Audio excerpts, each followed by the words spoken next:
Hey everyone, this is Abhishek. Welcome to learning platform. आज हम discuss करेंगे सीडीपी सेक्शन के कुछ इंपॉर्टेंट क्वेश्चंस को, जो इंपॉर्टेंट होगा आने वाली सभी तरह की टीचिंग भर्ती परीक्षा, सीटेट, केवीएस, एनवीएस या सुपरटेट। तो ज़्यादा टाइम नहीं लेते हुए शुरू करते हैं आज का पहला क्वेश्चन। आज का पहला क्वेश्चन है, बाल विकास की परिभाषा का अध्ययन क्षेत्र है जो मानवीय सामर्थ्यों में परिवर्तन का परीक्षण करता है, जीवन अवधि के दौरान व्यवहार की व्याख्या ढूंढेगा, बच्चों की वयस्क तथा वरिष्ठ नागरिकों के साथ तुलना करेगा, या फिर किसी बच्चे के संज्ञानात्मक, सामाजिक तथा दूसरे सामर्थ्यों के क्रमिक विकास के लिए उत्तरदायी होगा। मतलब बाल विकास की परिभाषा का अध्ययन क्षेत्र, मतलब कौन सी इसमें जो थिंग है बाल विकास के लिए सबसे इम्पॉर्टेंट है, कि मतलब मानवीय सामर्थ्यों में परिवर्तन का परीक्षण करना बाल विकास की परिभाषा के अध्ययन के क्षेत्र में आता है। तो सबसे पहली बात देखिए कि मानवीय सामर्थ्यों में परिवर्तन, किसी की सामर्थ्य में परिवर्तन कहीं से बाल विकास की परिभाषा में या बाल विकास के अध्ययन में नहीं आता। तो यहाँ से तो ये क्वेश्चन पहले ही, ये ऑप्शन पहले एलिमिनेट हो जाता है। जीवन अवधि के दौरान व्यवहार की व्याख्या ढूंढेगा। जीवन अवधि के दौरान अगर व्यवहार में होने वाले परिवर्तन को देखा जाता या व्यवहार के परिमार्जन के लिए किए गए प्रयास होते तो एक बार इस ऑप्शन के बारे में हम सोच सकते, लेकिन व्याख्या ढूंढना कहीं से एक्सप्लेन नहीं करता चीज़ को। लेकिन फिर भी हम आगे बढ़ते हैं, तीसरा ऑप्शन देखते हैं, सी को, बच्चों की वयस्क तथा वरिष्ठ नागरिकों के साथ तुलना करना। बाल विकास का पहला रूल है, बालक अपने आप में विशिष्ट है, हम कभी उसका तुलनात्मक अध्ययन नहीं करेंगे। और यहाँ तुलना किससे की जा रही है कि वयस्क तथा वरिष्ठों की तुलना करना, कि वो ऐसे थे तुम ऐसे नहीं हो, या किसी की भगत सिंह 21 साल की उम्र में शहीद हो गए तुम जिंदा क्यों हो। तो इस तरह के लॉजिक का कोई प्रश्न नहीं बनता। और सबसे अहम होता है कि बालक का सामाजिक संज्ञानात्मक विकास हो, तो डी देखेंगे, किसी भी बच्चे के संज्ञानात्मक, सामाजिक तथा दूसरे सामर्थ्यों के क्रमिक विकास के लिए, ये इंपॉर्टेंट लाइन है, क्रमिक विकास के लिए उत्तरदायी होगा। बालक कोई आज 5 साल का है तो 6 साल का होगा, 7 साल का होगा, 5 साल के बाद सीधे 10 साल का नहीं होगा। बालक सबसे पहले जब जन्म लेता है तो सबसे पहले वो बोलता है, सबसे पहले वो बोलता है, कुछ भी बोलता है, सुनता है, बोलना या लिसनिंग, फिर उसके बाद हाथ पैर हिलाता है, फिर चलना शुरू करता है, धीरे धीरे वो अपनी सारी प्रक्रियाएं, फिर दौड़ना शुरू करता है, धीरे धीरे वो सारी स्टेज बाय स्टेज हो रही हैं, यानी ये क्रम से हो रही हैं।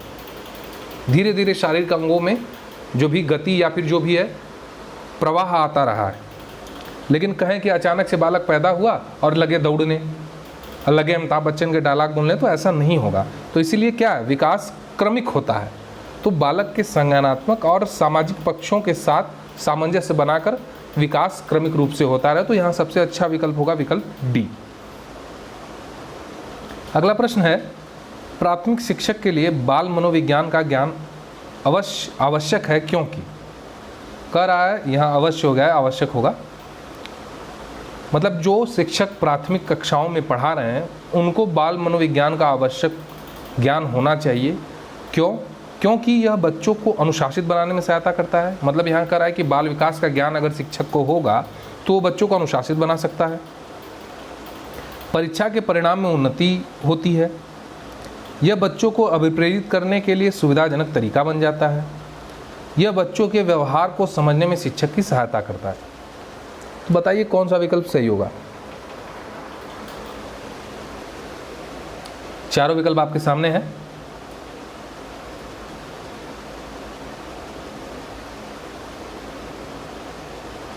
देखिए, बच्चों को अनुशासन में लाने के लिए बाल मनोविज्ञान आवश्यक है, लेकिन ये सिर्फ एक एलिमेंट है, अनुशासन ही नहीं होना चाहिए।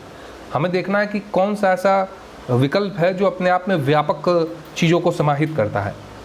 दूसरा विकल्प है परीक्षा के परिणाम में उन्नति करना। तो फिर ये तो रटी रटाई बात हो गई कि 4 डंडा उठा के मारे, ज़बरदस्ती रटाए, परीक्षा परिणाम तो बन गया, लेकिन बालक ने सीखा क्या? कुछ नहीं। तो इसका कोई मानक नहीं है, ये विकल्प तो कभी नहीं होगा। यह बच्चों को अभिप्रेरित करने के लिए सुविधाजनक तरीका बन जाता है। कह सकते हैं कि बालक को अभिप्रेरणा देना, ये हम साइकोलॉजी से ही सीखते हैं। एज ए शिक्षक अगर आप लोग अभी भी पढ़ रहे हैं तो आप सीखेंगे इसमें कि किस तरह से बालक को आप बालक के सब्जेक्ट में रुचि बनाए रखें या उन्हें मोटिवेट करते रहें ताकि उनकी पढ़ाई में रुचि बनी रहे। लेकिन ये भी एक एलिमेंट है, ये भी एक एलिमेंट है। ये पूरा अपने आप में व्यापक आंसर नहीं है। विकल्प डी करा है बच्चों के व्यवहार को समझने में शिक्षक की सहायता करता है, तो विकल्प डी ज़्यादा सही होगा। क्यों? क्योंकि अगर बालक का व्यवहार समझ गए, यानी कि बालक को क्या चाहिए आप समझ गए, तो आप उसकी रुचि का भी ध्यान रख सकते हैं और उसको अनुशासित बनाने में भी आपको मदद मिलेगी। तो अगर व्यवहार को समझ गए कि बालक किस तरह का है, बालक बुद्धिमान है, बालक प्रतिभाशाली है, या बालक कम बुद्धि का है, बालक दिव्यांग है, या बालक को किसी तरह की अधिगम अक्षमता है, तो किस तरह की समस्याएं हैं और किस तरह की उनके अंदर विशेषताएं हैं, ये समझना शिक्षक के लिए सबसे आवश्यक है, जिसके लिए बाल मनोविज्ञान का ज्ञान होना शिक्षक के लिए आवश्यक है। तो विकल्प यहाँ डी सही होगा। बढ़ते हैं अगले प्रश्न की तरफ। प्रश्न 3 है मांगी मूल्यों। यहाँ ये पूरी तरह से विकल्प आपका जो है यहाँ होगा मानवीय मूल्यों, मिस टाइप हो गया है, मानवीय मूल्यों या मांगी मूल्य हो गया है, मिस टाइप हो गया है। मानवीय मूल्यों जो प्रकृति में सार्वत्रिक हैं, जो होगा यहाँ जो प्रकृति में सार्वत्रिक हैं के विकास का अर्थ है। मतलब मानवीय मूल्य जो सार्वत्रिक है, मतलब हर जगह होंगे, यानी कि हर जगह यूज होंगे, ऐसे मानवीय मूल्य, उनके विकास का अर्थ क्या है? किसी बालक के अंदर अगर मानवीय मूल्य हैं, वो सार्वत्रिक हों, यानी कि हर जगह वो दर्शा सके उन्हें, तो उनका विकास अगर करना है तो इसका अर्थ क्या होगा? मतारोपण, अंगीकरण, अनुकरण, अभिव्यक्ति। जो प्रकृति में सार्वत्रिक हो, मानवीय मूल्य। बालक में मानवीय मूल्य का विकास कैसा होता है, कैसे होगा? बालक जो मानवीय मूल्य सीखते हैं कि किसी को प्यास लगी है तो उसे पानी पिला दो, कोई भूखा है तो उसे खाना खिला दो, दया भाव, संवेदना, किसी के प्रति उसके दुख को महसूस करना या उसके सुख को महसूस करना, तो ये जो मानवीय मूल्य हैं, इसका विकास बालक में किस तरह से आता है? तो ये अंगीकरण के द्वारा आएगा। ये अंगीकरण के द्वारा आएगा, मतलब ये बालक दूसरों से सीखता है देख के, फिर उसके बाद उन्हें अपने अंदर आत्मसात करता है। तो यहाँ जो विकास का अर्थ इसका होगा अंगीकरण करना, यानी दूसरों से ग्राह्यता करना या ग्राह्य करना। तो विकल्प यहाँ सही होगा बी। कहीं कहीं मिसटाइप हो गया है, वो मैं क्लियर कर दूंगा। अगला क्वेश्चन है अपने विद्यार्थियों को समझने के लिए शिक्षक में एक अच्छी जानकारी होनी चाहिए। किस चीज़ की? बाल मनोविज्ञान की, बच्चों को समझने की प्रवृत्ति की, विषय वस्तु के प्रति विद्यार्थियों के मत की, या उपरोक्त सभी की। मतलब एक शिक्षक है, उसके विद्यालय में या उसकी कक्षा में बहुत सारे विद्यार्थी हैं, तो उनकी नीड को समझने के लिए या उनको समझने के लिए शिक्षक में किस चीज़ की अच्छी नॉलेज होनी चाहिए, किस चीज़ की अच्छी जानकारी होनी चाहिए। चारों विकल्प आपके सामने हैं, बताइए कौन सा विकल्प आपके अनुसार सही होगा। देखिए, विद्यार्थियों को समझने के लिए, जैसा कि अभी हमने पिछले क्वेश्चन में देखा, बालक के व्यवहार को समझने के लिए शिक्षक को बाल मनोविज्ञान का नॉलेज होना चाहिए। बाल मनोविज्ञान को आप जान तो गए, लेकिन बालक को समझने की प्रवृत्ति भी होनी चाहिए कि बालक को क्या चाहिए या बालक किस तरह का है। बच्चों को समझने की भी प्रवृत्ति होनी चाहिए। विषय वस्तु के प्रति विद्यार्थियों के मत की, मतलब कि विषय वस्तु के प्रति विद्यार्थी कैसी सोच रखते हैं, इनकी भी। देखिए, ये संकुचित है, लेकिन ये भी एक एलिमेंट है, ये भी एक एलिमेंट है, और ये सारी चीज़ें बाल मनोविज्ञान में आ जाते हैं। लेकिन नीचे देखिए एक ऑप्शन दिया है उपरोक्त सभी, लेकिन अगर यहाँ एक और कोई विकल्प दे दिया होता तो हम बाल मनोविज्ञान के साथ जाते, क्योंकि ये सब एक एक उसके क्षेत्र की चीज़ें हैं, सब बाल मनोविज्ञान के ही अंतर्गत आते हैं। लेकिन ऑप्शन दे दिया उपरोक्त सभी, तो ये भी हैं, ये भी हैं। अगर यहाँ उपरोक्त सभी की जगह कोई और एक विकल्प दे दिया होता तो हम चारों में से सबसे बेस्ट देखते, तब बाल मनोविज्ञान होता। लेकिन उपरोक्त सभी दिया है तो उपरोक्त सभी आएंगे, ये सभी बाल मनोविज्ञान के अंतर्गत आएंगे। तो एक अपने विद्यार्थियों को समझने के लिए शिक्षक के अंदर बाल मनोविज्ञान का नॉलेज होना चाहिए, बालक की नीड को समझने की प्रवृत्ति होनी चाहिए, और विषय वस्तु यानी कि जो भी आप पढ़ा रहे हैं सब्जेक्ट के प्रति बालक किस तरह की रुचि रखते हैं या उनकी किस तरह की थॉट है उनके लिए। तो यहाँ विकल्प डी से होगा। अगला प्रश्न देखेंगे, निम्न में से किस स्तर के बच्चे अपने समकक्षी वर्ग के सक्रिय सदस्य बनते हैं? कौन से ऐसे बालक हैं जो अपनी हम उम्र, समकक्षी वर्ग मतलब अपने हम उम्र के सक्रिय सदस्य बनते हैं? पूर्व किशोरावस्था, वयस्कावस्था, प्राक बाल्यावस्था, प्रौढ़ावस्था। बताइए कौन सा विकल्प यहां सही होगा।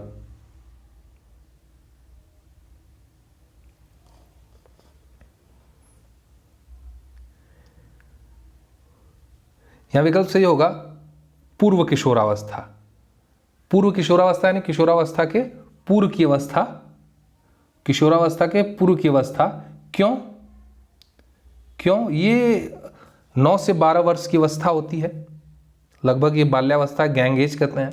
इस एज में बालक अपने उम्र के बालकों के साथ बहुत घुल मिल जाता है और उन्हें उनकी ही कंपनी पसंद आती है। तो इस तरह के बालक अपने समकक्षी वर्ग के बहुत सक्रिय सदस्य बन जाते हैं, उनके लिए वो बहुत क्लोज होते हैं, यानी कि उनके लिए दोस्ती के माने बड़े प्रगाढ़ होते हैं और वो उन दोस्तों के साथ काफ़ी टाइम व्यतीत करते हैं। तो पूर्व किशोरावस्था आती है 9 से 12। अगला प्रश्न है, मनोचित्रण का संदर्भ है अर्थग्राह्यता को बढ़ाने की तकनीक, जोखिम भरे कार्य के लिए कर्म योजना, मन का चित्र खींचना या मन के प्रकार का अन्वेषण करना। तो मनोचित्रण का संदर्भ क्या है, यानी कि मनोचित्रण आप इसमें किसको समझेंगे? चारों विकल्प आपके सामने हैं, सही विकल्प का चुनाव करिए, कौन सा विकल्प इसमें से सबसे बेस्ट होगा। देखिए, मनोचित्रण यानी कि आपकी मन स्थिति जो है, आपके मन में जो चल रहा है उनका चित्रण, आपके मन में जो चीज चल रही है उनका चित्रण। अगर विकल्प ए की बात करें तो कह रहा है अर्थग्राह्यता, तो कह रहा है अर्थग्राह्यता। तो अर्थग्राह्यता कहीं ना कहीं से समझने की चीज है। मानचित्रण मतलब ये आपकी चीज को एक्सप्लोर कर रहा है, यानी कि दिखा रहा है, और यहां क्या कर रहा है, ये चीजों को समझ रहा है, तो ये विकल्प तो नहीं होगा। जोखिम भरे कार्य के लिए कर्म योजना, जोखिम भरे कार्य के लिए हम कर्म योजना बनाएंगे तो वो प्लानिंग होगी, न कि मनोचित्रण के संदर्भ में आएगा। मन का चित्र खींचना, अब देखिए ये तो ट्रांसलेशन हो गया कि मनोचित्रण मतलब मन का चित्र खींचना। हमें इसका बेटर एलिमेंट खोजना है, वो है विकल्प डी में, मन के प्रकार का अन्वेषण, यानी कि मन के अंतर्गत चलने वाली मन स्थिति का अन्वेषण, यानी कि आपके दिमाग में जो थॉट चल रही हैं उनको आप एक्सप्लोर कर दें, कहीं लिख दें या किसी के सामने बोल दें, तो वो मनोचित्रण के संदर्भ में आएगा। तो सबसे अच्छा विकल्प यहाँ होगा डी। हम एकदम अर्थ पे नहीं जाएंगे क्योंकि साइकोलॉजी है, थोड़ा डिफरेंस तो इसमें होगा ही, सामान्य बुद्धि के प्रयोग में और साइकोलॉजिकल थॉट के प्रयोग में। अगला प्रश्न है, प्रतिभाशाली होने का संकेत निम्न में से क्या नहीं है? अगर एक बालक प्रतिभाशाली है तो इनमें से ऐसा क्या है जो उसमें नहीं है, संकेत नहीं देता कि बालक प्रतिभाशाली नहीं है? विचारों में सृजनात्मकता, दूसरों के साथ लड़ना, अभिव्यक्ति में अनूठापन, कौतूहल। प्रश्न में कह रहा है प्रतिभाशाली होने का संकेत निम्न में से क्या नहीं है? मतलब एक विकल्प ऐसा है जो आपको संकेत करेगा कि प्रतिभाशाली इसमें से नहीं है, कि बालक प्रतिभाशाली नहीं है। देखिए सिंपल सी बात है, दूसरों के साथ लड़ना ये प्रतिभाशाली बालक के संकेत नहीं है। विचारों में सृजनात्मकता होनी चाहिए, मल्टीपल थॉट क्रिएट होगा बालक के अंदर, उसकी अभिव्यक्ति यानी कि जब कोई चीज़ अभिव्यक्त करेगा तो एक अलग आपको देखने की चीज़ मिलेगी, वो डिफरेंट थिंकिंग मिलेगी। कौतूहल यानी चीज़ों को जानने के लिए जिज्ञासा होगी, वो चीज़ों को, जिन चीज़ों को वो नहीं जानता है कौतूहल के साथ देखेगा, उनके बारे में जानने की कोशिश करेगा। लेकिन किसी के साथ लड़ना एक प्रतिभाशाली बालक के संकेत नहीं है, तो यहाँ विकल्प बी सही होगा। अगला प्रश्न है, बालिका शिक्षा को महत्व देना उचित है क्योंकि बालिकाएं बालकों से अधिक बुद्धिमान होती हैं, बालिकाएं बालकों से अल्पसंख्यक होती हैं, या फिर अतीत में बालिकाओं को बुरी तरह से विभेदित किया जाता है, या किसी सामाजिक परिवर्तन के नेतृत्व में केवल बालिका ही समर्थ होती हैं। तो सही विकल्प इसमें से बताइए। बालिका शिक्षा को क्यों महत्व देना उचित है? देखिए, ये कहना कि बालिकाएं बालकों से अधिक बुद्धिमान हैं, तो आप जेंडर डिस्क्रिमिनेशन की बात कर रहे हैं, लैंगिक विभेद की बात कर रहे हैं कि बालिकाएं ज़्यादा बुद्धिमान है, या फिर बालकों को ही कर दें, तो ये हो गया जेंडर डिस्क्रिमिनेशन की आपने लैंगिक विभेदता की बात कर दी। बालिकाएं बालकों से अल्पसंख्यक, फिर वही बात हुई कि आप कम आंक रहे हैं कि बालिकाएं कम है बालकों से, बालिकाएं कम है बालकों से, आप कम आंक रहे हैं। विकल्प 3 कहता है कि अतीत में बालिकाओं को बुरी तरह से विभेदित किया गया था, जाता रहा है या जाता रहा है। मतलब कह रहा है विकल्प 3 की, जो कि पहले के समय में बालिकाओं के साथ बहुत ही अलग विभेद किया जाता था, उन्हें शिक्षा वगैरह से वंचित किया जाता था, कहा जाता था कि बालिकाएं घर के काम में ही खाली ध्यान दें, पढ़ना लिखना लड़कियों का काम नहीं, लड़कों का काम है। तो बहुत उनका जीवन बहुत कुचला हुआ था, दबाया गया था, इसलिए विकल्प सी हो सकता है। या फिर किसी सामाजिक परिवर्तन के नेतृत्व में केवल बालिका ही समर्थ है। तो देखिए ये विकल्प अच्छा है, लेकिन यहाँ पे फिर वही बात जेंडर डिस्क्रिमिनेशन की बात कर दी कि कोई भी नेतृत्व करना है, अगर सामाजिक नेतृत्व करना है तो केवल बालिका ही समर्थ है। ये गलत है। अगर किसी भी सामाजिक परिवर्तन के लिए कोई कार्य करना है तो कोई भी योग्य व्यक्ति उसका नेतृत्व कर सकता है। तो यहाँ 3 विकल्प पूरी तरह से नेगेटिव हैं। विकल्प यहाँ सी सबसे अप्रोप्रिएट है। क्यों? कि अतीत में बालिकाओं को बुरी तरह से विभेदित किया गया है, इसलिए बालिका शिक्षा को महत्व दिया जाता है। क्योंकि आज भी बहुत से लोग हैं जो कि अशिक्षित हैं और अपनी बच्चियों को स्कूल नहीं भेजते। उनका ये मानना है कि पढ़ लिख के लड़कियां क्या करेंगी, शादी करके घर पे जाकर चूल्हा चौका ही तो करना है, तो पढ़ने लिखने की क्या ज़रूरत। तो इसलिए माँ बाप पल्ला झाड़ लेते हैं, वो उनके दहेज के लिए पैसे जुटाने की कोशिश करते हैं, ना कि उनके पढ़ाने में खर्च करना चाहते हैं। लेकिन अगर आप थॉट बदलें, अपनी थिंकिंग बदले, लड़कियों को पढ़ाएं और इस लायक बनाएं कि वो खुद जॉब वगैरह कर सकें और अपनी कमाई, अपनी अर्निंग खुद निकाल सकें, तो वो माता पिता के लिए समस्या नहीं होगी आगे आने वाले जीवन में। तो यह बेहतर विकल्प है, और जो कि सी इस विकल्प को एक्सप्लेन करता है। इसीलिए बालिका शिक्षा देने की बहुत ज़्यादा आवश्यकता है और समाज में इस तरह की भ्रांतियों को तोड़ना भी जरूरी है। विकल्प अगला प्रश्न देखेंगे। समन्वित शिक्षा की सफलता निर्भर करती है। समन्वित शिक्षा यानी कि समावेशी शिक्षा, इसका अलग अलग नाम कर दिया है। विकल्प ए है समुदाय के समर्थन पर, पाठ्यपुस्तकों की उत्कृष्टता पर, शिक्षण अधिगम वस्तु की गुणवत्ता पर, या शिक्षकों में अभिवृत्तिगत परिवर्तन पर। आप समन्वित शिक्षा की सफलता किस बात पे मानते हैं कि डिपेंड करेगी? चारों विकल्प आपके सामने हैं।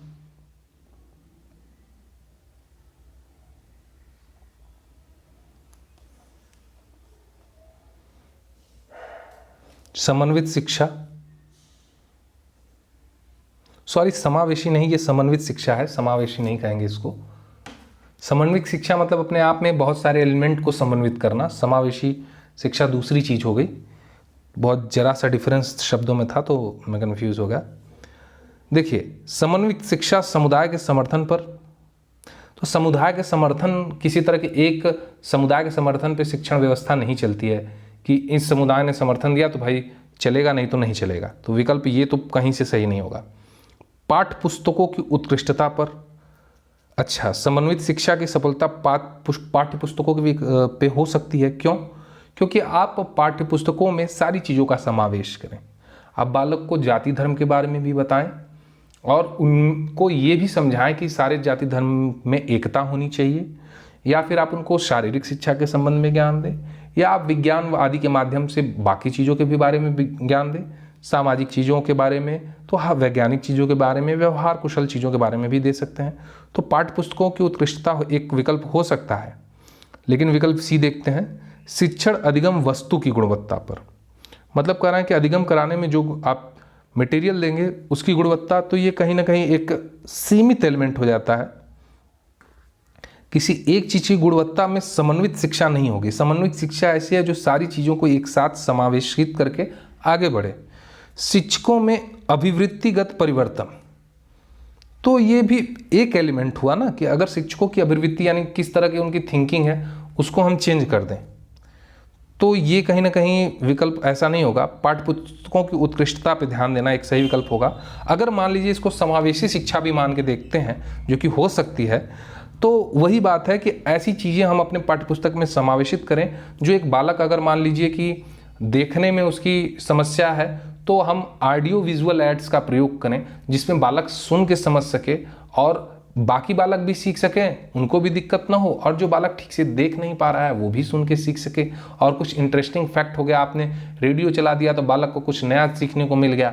रोज़ आप ब्लैक बोर्ड पे पढ़ा रहे हैं या वाइट बोर्ड पे पढ़ा रहे हैं, तो कुछ डिफरेंट होने से भी, चीज़ों में बदलाव होने से भी एक अच्छी चीज़ें सीखने को मिलती हैं। तो पाठ्य पुस्तकों की यानी कि जो आपके एजुकेशनल मटेरियल हैं उनकी उत्कृष्टता के हिसाब से समन्वित शिक्षा की सफलता निर्भर करती है। तो विकल्प बी सही हो सकता है। यहाँ काफ़ी कंफ्यूजिंग है, चारों विकल्प बहुत इसके नज़दीक थे हैं तो ज़्यादा कंफ्यूज कर सकते हैं।